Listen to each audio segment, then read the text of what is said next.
dipersembahkan oleh mamturu.com, produk bermutu adanya di Mamturu. Assalamualaikum warahmatullahi wabarakatuh. Kembali lagi di catatan Bunda. Ini udah hari keberapa ya Kak kita liburan di rumah aja karena ada corona ya. Jadi Mirza udah libur di minggu kedua ini. Pada kesempatan ini Mama mau bacain tentang siaga bencana letusan gunung api. Mau pada dibacain nggak? Sambil tidur ya. Oke? Nah, jadi Indonesia itu banyak banget punya gunung berapi. Ini sih Mama mau langsung bacain aja ya. Jadi, letusan gunung api itu bisa diprediksi berdasarkan tanda-tanda adanya peningkatan aktivitas gunung api. Orang-orang yang tinggal di dekat gunung api itu pasti bisa melihat dan merasakan beberapa tanda alam yang biasanya muncul saat ada peningkatan aktivitas gunung api. Ada 9 tanda-tandanya ya. Yang pertama, peningkatan suhu udara. Di sekitar gunung api yang aktivitas vulkaniknya mengalami peningkatan, umumnya akan terjadi peningkatan suhu udara yang tidak biasa, termasuk pada malam hari. Jadi bisa jadi malam itu panas banget gitu ya. Itu udah salah satu tanda-tanda gunung api meletus. Tapi ya tidak selalu seperti itu karena harus ada tanda-tanda lainnya. Yang nomor 2, sering terdengar suara gemuruh. Nah, ini udah harus khawatir ya. Suara gemuruh sesekali terdengar dari gunung api. Waspadai jika frekuensinya bertambah. Bisa jadi ini adalah tanda peningkatan aktivitas gunung api. Nah, nomor 3, sumber mata air sekitarnya mengering. Wah, peningkatan suhu akibat peningkatan aktivitas gunung api bisa menyebabkan peningkatan suhu air, bahkan mengeringkan mata air di sekitarnya. Wah, udah kalau kayak gini sedih juga ya. Yang keempat, iya, jadi susah nih, kekurangan air orang-orang. Nomor 4, terkadang tercium bau belerang yang menyengat di sekitar mata air. Tuh. Air. Iya, mata air itu sumber air ya. Kira ada matanya. Ya, dia memang bolongan gitu sih Kak, kayak mata lah istilahnya ya. Jadi dari bolongan itu keluar air, disebutnya mata air. Banyak tumbuhan yang layu. Peningkatan suhu di sekitar gunung api yang aktivitas vulkaniknya sedang meningkat bisa menyebabkan tumbuhan di sekitarnya menjadi layu. Tuh, kering tuh karena saking panasnya jadi kering ya. Terus yang keenam, migrasi hewan. Peningkatan temperatur di sekitar gunung api yang mengalami peningkatan aktivitas juga bisa menyebabkan migrasi hewan. Hewan akan menjauh dari sumber panas. Tuh, jangankan manusia, hewan aja kerasa kalau panas ya. Jadi, pada menjauh deh dari gunung itu. Oke, poin ketujuh. Sering terjadi gempa vulkanik. Kemarin kakak belajar ada gempa vulkanik dan gempa tektonik. Kalau gempa vulkanik itu karena aktivitas gunung berapi ya. Api. Ya, tadi seiring peningkatan aktivitas gunung api, maka seringkali disertai peningkatan frekuensi gempa vulkanik. Wow, ini udah kelihatan banget ya tanda-tandanya. Nomor 8 nih, munculnya awan panas. Awan panas terjadi karena peningkatan temperatur magma yang mendekat ke permukaan bumi. Awan panas ini memiliki temperatur yang sangat tinggi dan berdaya rusak tinggi hingga bisa merusak apapun yang dilewatinya. Oh, ya udah kena tanaman layu, kena hewan-hewan kepanasan, makanya dia menjauh dari gunung. Nah, ini tanda-tanda terakhir nih. Bisa bergerak, Ma. Iya, awan bergerak. Kan kalau ketiup angin dia bergerak. Nah, ini yang terakhir. Terjadi hujan abu. Hujan abu terjadi jika gunung Hujan abu. Ya, hujan abu terjadi jika gunung sudah mengalami erupsi atau letusan dan biasanya disusul oleh erupsi lainnya. Sih, Nah, hujan putih. hujan putih, hujan air. Nah, ini hujan abu jadinya. Abu yang dimuntahkan berasal dari dalam perut bumi. Jadi dia meledak, meletus. Nah, keluarlah tuh si abu-abu. Gitu. Nah, makin hebat letusannya, makin jauh lontaran abu yang dihasilkan. Nah, sama tuh kayak kita ngeludah. Wah, makin jauh, makin kencang kita ngeludahinnya, makin jauh. Bulunya di sini. Hmm. Jadi Nah, makanya kurang lebih begitulah ya ilustrasinya. Saat letusan Gunung Galunggung di Tasikmalaya pada bulan April 2015, abu yang dilontarkan terbawa angin hingga ketinggian 11 km dan mengganggu mesin pesawat yang melintas di dekat Gunung Galunggung. Wah, ini bahaya. Kalau mesin pesawat udah rusak bisa jatuh. Nauzubillah min zalik ya. Bisa masuk ke gunung meletusnya. Iya kan? Ini Terjun ke gunungnya ya mungkin juga, tapi ayah di TV terus Gru-nya, film Gru. film Gru, iya itu kan kartun. Kalau kartun mau masuk ke Bisa apa? kalau rusak kan bisa ke air. Ke air ya. Kalau pesawatnya kecelakaan bisa terjun kemana aja. Cuman tadi kalau kata kakak kayak si Gru udah masuk ke gunung berapi juga nggak apa-apa, namanya juga kartun. Nah gitu deh, kurang lebih tanda-tanda dari gunung meletus. Nah coba kita ulang lagi. Bukan, itu beda lagi. Nih tadi yang pertama peningkatan suhu udara. 2. Sering terdengar suara gemuruh. 3. Sumber mata air di sekitarnya mengering. 4. Tercium bau belerang. 5. Banyak tumbuhan yang layu. 6. Migrasi hewan. 7. Sering terjadi gempa vulkanik. 8. Muncul awan panas. Dan yang terakhir 9. Terjadi hujan abu. Semoga kita dihindari dari bencana-bencana seperti ini ya. Setelah tahu tanda-tandanya tadi, nah kita juga harus punya persiapan nih untuk siaga. Yaitu kita harus mempersiapkan tas, Kak. Jadi namanya tas siaga bencana. Siapkan perlengkapan darurat dalam satu tas siaga, sehingga jika benar-benar terjadi letusan, bisa langsung dibawa evakuasi. Gunakan satu tas berukuran cukup besar namun ringan dan kuat. Beberapa perlengkapan yang sebaiknya ada di dalam tas siaga antara lain seperti berikut. Yang pertama, senter dan baterai ekstra untuk berjaga jika tidak ada aliran listrik, ya. Terus yang kedua, kacamata untuk melindungi mata dari abu letusan gunung api. Kemudian uang secukupnya dimasukkan ke dalam plastik kedap air. Ayah adik punya apa? Ayah punya kacamata. Iya, ada punya kacamata nggak? Nggak punya, tapi udah putus. Patah, makanya dijaga dong kalau punya barang. Kemudian, makanan darurat yang mudah dikonsumsi serta bernutrisi. Siapkan juga air mineral secukupnya. Lalu, kotak P3K berisi obat-obatan dasar dan obat pribadi.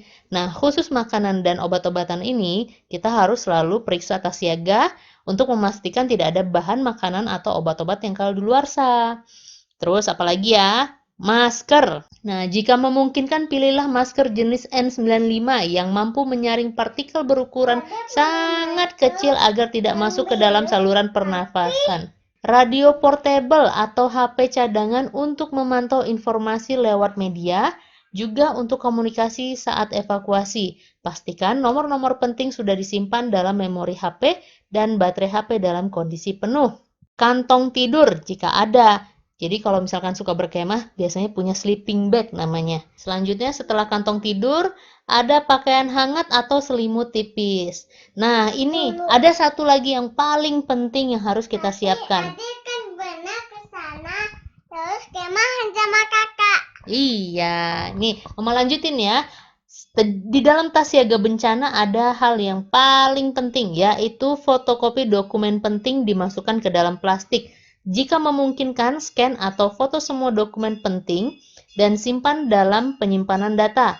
Atau disimpan dalam penyimpanan virtual juga bisa menjadi beberapa alternatif cara menyelamatkan dokumen. Terkait dengan dokumen ini, ayah tuh punya solusi loh. Ayah punya Google Drive yang unlimited, jadi mau seberapa banyak pun file masuk ke situ tuh bisa.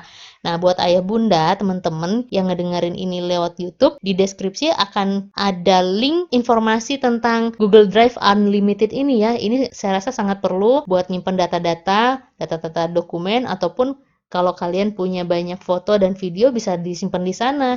Unlimited loh. Cari infonya di deskripsi link ya, YouTube Catatan Bunda. Oke, tadi ada berapa nih? 1, 2, 3, 4, 5, 6, 7, 8, 9, 10. Sekitar ada 10 barang-barang yang bisa ditaruh di tas siaga bencana. Gitu loh, Kak. Oke? Kita belum punya ya tas siaga bencana ya. Nanti mungkin kita perlu siapkan juga nih untuk antisipasi. Tapi nauzubillah min dzalik, lagi-lagi jangan sampai ada bencana seperti ini ya. Tapi tadi ada di berita Gunung Merapi udah mulai aktif lagi ya erupsi. Mudah-mudahan nggak sampai meletus karena kita lagi ditimpa musibah ada wabah corona. Jangan pula sampai ada letusan gunung lagi gitu loh.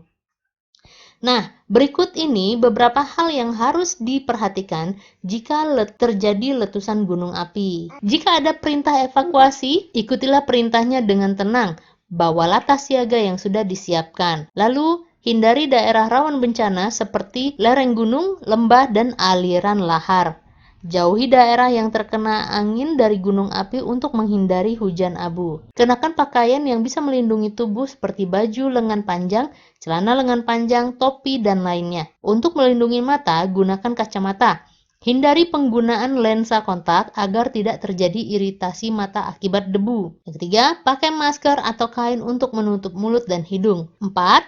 Lakukan evakuasi dengan tenang dan tidak panik. Yang kelima, jika diminta mengungsi, jangan tinggal di rumah karena bisa berbahaya. Gunung api yang meletus memuntahkan gas panas, abu, lahar, dan batu yang bisa merusak bangunan. Yang terakhir, jika tidak ada perintah mengungsi, tinggallah di dalam rumah. Tetap bersiaga menunggu instruksi yang berwenang. Tutup pintu dan jendela rapat-rapat. Supaya apa? Ditutup pintunya rapat-rapat, jendelanya? Nggak tahu.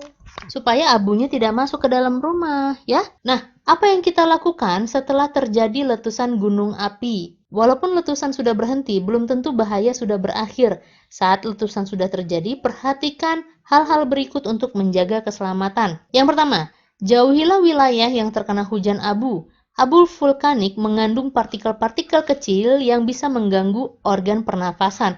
Makanya tadi dianjurkan untuk pakai masker yang berpori-pori sangat kecil banget. Jadi partikel debunya nggak akan masuk ke saluran pernafasan. Kalau masuk ke pernafasan, kita jadi gimana coba? Rasanya jadi gimana kira-kira? Nggak tahu. Jadi sesak nafas. Kakak kalau kehirup debu, enak nggak? Apalagi abu vulkanik ya. Yang kedua, hindari berkendara di daerah yang terkena hujan abu. Abu hasil letusan bisa merusak bagian kendaraan seperti rem, persneling, hingga knalpot. Nah, kenapa? Kalau merusak kendaraan seperti rem, persneling, hingga knalpot, bisa nanti mobilnya mogok atau remnya blong. Nggak bisa direm. Wah, bisa terjadi kecelakaan, jadi tambah parah ya. Kemudian hindari menyalakan AC atau membuka ventilasi rumah sebelum abu vulkanik benar-benar bersih. Tindakan ini perlu untuk menghindari abu vulkanik masuk ke dalam saluran AC atau ke dalam rumah. Tapi, kita tetap bisa menyalakan radio untuk mengetahui situasi terkini. Jika tidak diinstruksikan mengungsi, pastikan tetap berada di dalam rumah hingga kondisi sudah aman sepenuhnya. Jika situasi dirasa sudah aman, bersihkan atap rumah dari timbunan abu. Timbunan abu yang menumpuk pada atap bisa merusak dan meruntuhkan atap bangunan. Itu ya, jadi selama tidak ada perintah keluar, jangan keluar. Tapi kalau disuruh keluar, ngungsi, kita keluar gitu. Nah, sekarang kalau corona kayak gini, kita harus ada di dalam rumah untuk menghindari kontak langsung dengan orang-orang gitu. Ya udah kita patuhin, kita ada di rumah ya. Sabar-sabar aja sambil berdoa semoga wabah ini segera berakhir. Ini sekarang Mama mau bahas bahaya letusan gunung api. Saat meletus, gunung api memuntahkan berbagai bahan berbahaya. Apa saja bahan tersebut? Apakah? 1. Lahar. Lahar adalah aliran material vulkanik yang biasanya berupa campuran batu, pasir, dan kerikil akibat adanya aliran air di lereng gunung api. Mainan juga bisa. Hah? Dan mainan juga bisa. Mainannya kenapa? Kalau kena lahar, meleleh. Nah, yang kedua apa, Kak? Lava. Lava adalah magma yang meleleh ke permukaan bumi melalui rekahan yang terjadi pada muka gunung api. Lava sangat panas, suhunya bisa mencapai lebih dari 1000 derajat Celcius dan dapat merusak apapun yang dilaluinya. Kalau kakak pernah lihat mama masak air, terus airnya bunyi mendidih gitu ya, itu 100 derajat Celcius. Jadi kalau 1000 derajat Celcius 10 kali lipat, panas banget lah. Bahan berbahaya yang ketiga apa, Kak? Awan panas. Awan panas adalah material yang terbentuk dari debu vulkanik. Gas yang terdiri dari karbon dioksida, sulfur, klor, uap air, dan berbagai zat lainnya yang memiliki suhu sangat tinggi. Kalau kakak belum ngerti apa karbon dioksida, sulfur, klor, Gunung nah Merapi. nanti itu dipelajari. Sekarang yang penting tahu nama-namanya dulu aja ya. Udah. Oke, awan panas akan mengalir ke lembah dan mengikuti aliran sungai. Awan panas ini sangat berbahaya karena memiliki daya rusak yang sangat tinggi dan sangat mematikan. Saat letusan Gunung Merapi, awan panas yang keluar dari Gunung Merapi menyebabkan kerusakan yang luar biasa. Nauzubillahi min dzalik. Nah, bahan berbahaya selanjutnya yang keempat apa, Kak? Gas beracun. Gas beracun adalah gas vulkanik yang dapat mematikan seketika apabila terhirup oleh manusia atau hewan. Beberapa jenis gas beracun yang dihasilkan saat letusan gunung api antara lain karbon dioksida, sulfur dioksida, asam hidroklorida, asam fluorida, dan asam sulfat. Jadi bisa mematikan seketika. Jadi kalau kita hirup, wassalam deh ya. Yang terakhir berarti ini bahan yang berbahaya kelima. Abu vulkanik. Abu vulkanik atau disebut juga sebagai jatuhan piroklastik adalah bahan material vulkanik yang disemburkan ke udara saat terjadi letusan gunung api. Abu vulkanik ini berbahaya karena memiliki partikel sangat kecil sehingga masuk ke paru-paru dan mengganggu saluran pernafasan. Selain itu, abu vulkanik juga bisa menyebabkan iritasi jika masuk ke mata. Jadi, berarti kalau pas lagi bencana ya pernafasan kena, mata juga bisa rusak gitu ya. Jadi semua jadi rusak, bukan hanya bangunan tapi makhluk-makhluk hidup pun kayak tumbuhan kering, hewan bermatian, manusia pun bisa meninggal deh jadinya. Tapi di balik itu semua, gunung berapi itu punya manfaat. Letusan gunung api memang berbahaya dan mengerikan. Namun demikian, gunung api juga memiliki banyak manfaat untuk makhluk hidup. Apa saja sih manfaat adanya gunung api? Apakah salah satunya? Mama yang baca. Mama. Sumber air panas. Mata air yang berasal dari dekat gunung api memiliki temperatur yang tinggi dari mata air yang tidak berada di area gunung api. Sumber air panas ini bisa menjadi objek wisata yang menarik. Selain itu, kandungan mineral yang ada di dalam mata air panas juga banyak dipercaya bisa menyembuhkan beberapa jenis penyakit, misalkan penyakit kulit, gitu loh. Jadi Allah tuh menciptakan sesuatu itu pasti ada manfaatnya lah, Kak. Ya kayak sekarang ada wabah corona, insya Allah pasti ada hikmahnya semuanya ya. Kemudian manfaat gunung api lainnya, udara sejuk dan pemandangan indah bisa dimanfaatkan sebagai objek wisata. Terus selanjutnya, lahan yang subur.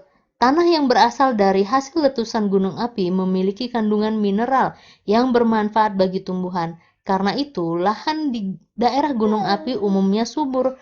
Jadi begitu udah kena gunung meletus, hancur semua, tapi udah gitu tanahnya jadi subur. Masya Allah. Yang terakhir, manfaat gunung api adalah sumber panas bumi. Panas yang dihasilkan oleh magma dalam perut gunung bisa dimanfaatkan untuk pembangkit tenaga. Tuh, jadi pembangkit tenaga listrik bisa juga nih Kak dari sumber panas yang ada di gunung api. Gitu deh. Ya, rasanya udah cukup nih kita baca buku tentang gunung api. Jadi gimana tanda-tanda gunung api, siaga bencananya seperti apa dampak dari gunung meletus, dan ada manfaatnya dari letusan gunung api itu ya. Oke deh, kira-kira itu aja. Mudah-mudahan berikutnya nanti kita baca buku-buku yang lain ya. Nanti direkam lagi, mudah-mudahan bisa berbagi informasi untuk teman-teman lainnya. Oke, segitu dulu. Assalamualaikum warahmatullahi wabarakatuh. Nah, yang mana tombolnya?